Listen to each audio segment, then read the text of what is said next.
Bonjour, bienvenue aux 5 minutes juridiques avec le cabinet avocat Lando associé par VK. On va parler des DG d'intercommunalité tout à l'heure, mais les brèves. Avant tout, réforme constitutionnelle, le projet de loi est retiré, mais enfin bon, il ne changeait pas grand-chose par rapport à l'actuelle charte qui a une valeur constitutionnelle. Deux actualités sur les installations de stockage de déchets non dangereux non inertes. Un, sur ce qu'est un refus de tri légal ou pas, ce qui est une performance d'une opération de tri. Et deux, sur le fait que depuis le 1er juillet, on est censé avoir ces structures qui sont filmées, mais il y aura une application souple dans un premier temps sur ce point. Série de décisions sur le point de savoir quand on peut ou pas démolir un parc éolien, voire ici, et puis, après le théâtre de Rennes, autour de la Cour des comptes, d'épingler l'État sur la question de la gestion des algues vertes, carton rouge donc pour l'État. La CA de Lyon, quant à elle, a rendu une décision intéressante puisque en matière de pesticides, elle dit bien qu'il faut prendre en compte l'effet cocktail et ne pas se fonder sur des études trop anciennes. Actualité en matière de fonction publique aussi, puisqu'on apprend qu'on peut utiliser des ASA pour aller se faire vacciner, et un arrêt intéressant sur le reclassement d'un agent en CDI. En matière de contrat, évidemment, la grande actualité, on en avait parlé, c'était le fait qu'il n'y a plus de protection juridique quand il n'y a pas de plafond pour vos accords cadres, vos marchés à bon de commande par exemple. La DAJ a du coup fait une étude intéressante, la voici. Intéressante aussi est une décision en matière de référé sur les conditions de passation d'une DSP transitoire. DSP transitoire, le juge admet des délais de remise des offres très courts. Théâtre de Nancy. En matière de droit souple, le juge estime que on va demander l'abrogation pour l'avenir d'une mesure de droit souple. On ne pourra pas demander l'abrogation au motif de vices de procédure ou de forme qui avaient entaché l'acte initial. CE 7 juillet. Et puis, décision souple également du Conseil d'État qui admet que l'on ait un seul vote sur plusieurs délibérations si il s'agit d'un objet commun à toutes ces délibérations, en l'occurrence de la protection fonctionnelle, et si aucun conseiller municipal, pas un seul, ne s'y oppose en séance. De la commune passant à l'intercommunalité, une fusion entre syndicats ne peut pas se faire avec une extension de compétences, et encore moins une extension de compétences que n'auraient pas les membres, bien sûr, Théâtre Dijon. Les opérations cœur de ville vont non pas aller jusqu'à 2022, mais jusqu'à 2026, bonne nouvelle. Et puis toute une série de mini-brefs, que voici, que voilà, et que voici encore. Passons maintenant à notre grand dossier. Quelles sont les propositions des DG d'intercommunalité et à quoi ce mandat va-t-il ressembler ? On connaît tous l'importance du fait intercommunal et des recompositions et du fait que ces mouvements qui ont été faits pour différentes raisons, de projets, d'optimisation financière, de répondre à l'évolution des périmètres des habitants et des entreprises, a été profondément transformé par des transferts de compétences et des fusions imposées d'en haut, ce qui a complètement changé la donne.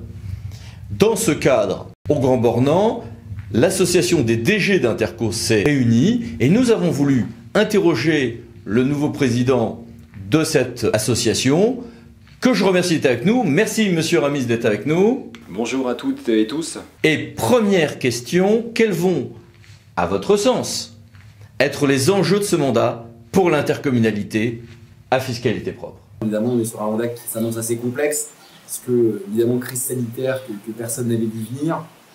Cette crise sanitaire, elle a à la fois amené une séquence élective un peu particulière, c'est le moins qu'on puisse dire, une difficulté dans l'installation des nouvelles assemblées communautaires, conjugué à un contexte qui lui était préalable à cette crise sanitaire, c'est celui d'une forme de retour du communalisme, avec cette loi engagement proximité de décembre 2019, qui dans le monde intercommunal a quelque peu crispé.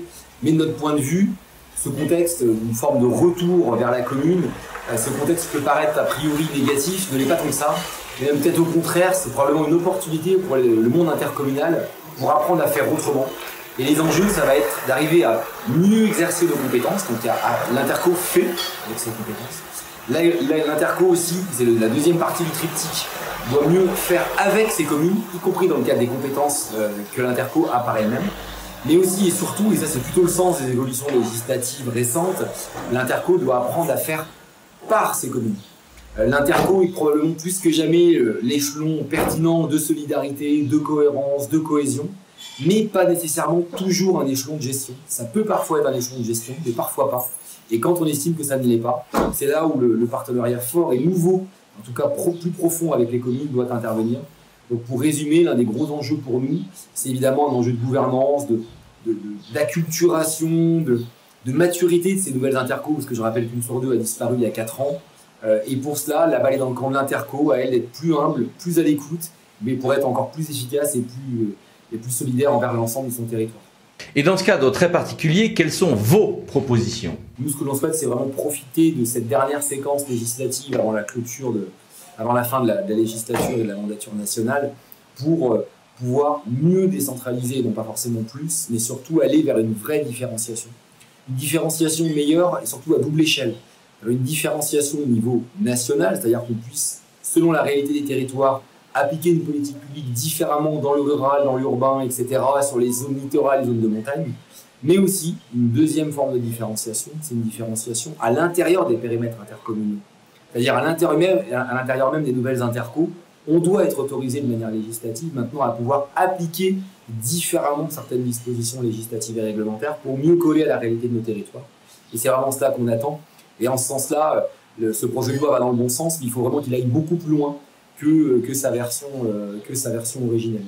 On se propose aussi, ça nous paraît inéluctable, de mettre à l'agenda politique une réflexion, on verra où elle nous mène, sur la légitimité démocratique de l'intercommunalité. On vient de le voir, on est dans une crise de la légitimité démocratique locale majeure, avec une abstention record aux élections municipales, une abstention record aux élections départementales et régionales, et probablement, même si ça peut paraître paradoxal, qu'il faut se saisir de ce moment très particulier pour mettre à l'agenda politique le sujet d'élection du suffrage universel direct des élus communautaires.